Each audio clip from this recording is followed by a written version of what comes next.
Okay, keep right. Lapitan mo, ma'am. Pero balanse, dapat align. Malapit tayo sa kanila, pero balanse, naka-align. Yung side mirror mo sa right, itapat mo dyan sa guhit na kulay puti, nakatabi ng Isuzu Crosswind. Apo, pwede na yan. Tapat po lang doon sa guhit na kulay puti, yung side mirror mo sa right.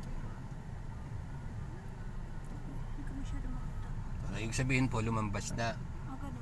O yan, hindi na, di ba ito yung side mirror mo? Andiyan yung headlight. Andito po yung linya. So lumampas na tayo. Ilagay mo po sa reverse, atras tayo. So, hindi mo naman kailangan tinan yung buong linya. Yung pinakadulong linya lang, ma'am. Itapat mo lang sa side mirror. Naka-align kaya? Sobrang konti. Sige naman, forward naman. Sige pa. Okay na. Palagay mo, okay na. Sigurado? Okay.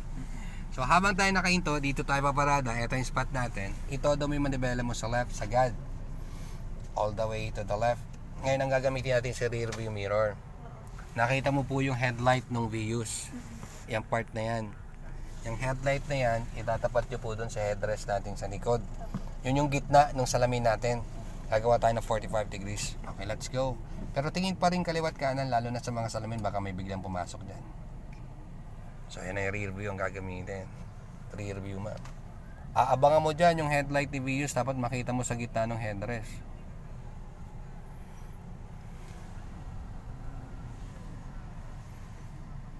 Okay na? So sabi ni ma'am, 1, check ko nga kung meron na. Oh, ayun na nga, oh. Ayan. So sagad mo naman yung manibela mo sa right habang nakatapak tayo sa brake. Huwag mo bibitawan yung brake. Nagalaw na yan. Magbabago yung posisyon mo. So i-atras mo ng konti, ma'am. Okay, magbabago siya. Hindi mo makukuha yung angle na yun kasi gumalaw na. Atras mo ng konti lang. Okay, stop po dyan sa part na. Okay na rin. Huwag mo bibitawan yung brake, ha. Sagad mo na yung manibela mo sa right.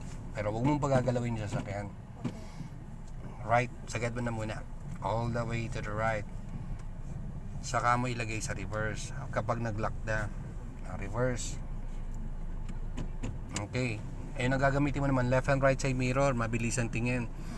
Habang umaatras, nang dahan-dahan lang, naka-steady lane manibela, patrosin na po natin. Pero steady lang yung manibela. Wala kang gagalawin sa manibela. Mamaya natin pa maggalawin niya. Check mo sa kaliwa kung tatamaan mo yung sasakyan sa kaliwa. Check mo rin sa kanan na mabilisan kung tatamaan natin yung sasakyan sa kanan. Hihitayin kasi natin yung 12 o'clock position na align na tayo at katabi na natin dyan. Pabagali mo lang, ma'am. Pabagalin lang. Huwag mabilis. Yun. Ganyan lang. Check left and right, ha. Okay. Stop mo na sa part na to. Kasi ito na yung 12 o'clock position. Facing na tayo sa kanot sa unahan. Ibalik mo sa straight. Ibalik mo sa straight. Yan yung straight. Pero saka mo pagagalawin. Pinagalaw mo na yung sasakyan, hindi mo pa na yung straight. Pero okay lang naman, pasok pa rin naman. Maganda sana, hindi mo muna sa pinapagalaw habang binabalik mo sa straight. Okay, release mo yung ating brake ng dahan-dahan. Yung side mirror mo, tapat mo sa side mirror ni Vios. Pareho lang tayo ng size niyan. Doon ka huminto. Okay, tapos ilagay niyo po sa neutral position. I-handbrake for safety. Align na tayo sa ating mga katabi.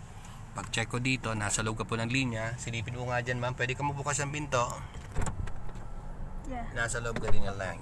So yun ang ating reverse parking. Congratulations! So nasubukan natin ulit. Mahirap, pero ulitin pa rin natin yan. So ulit pa. Susubukan po namin ulit.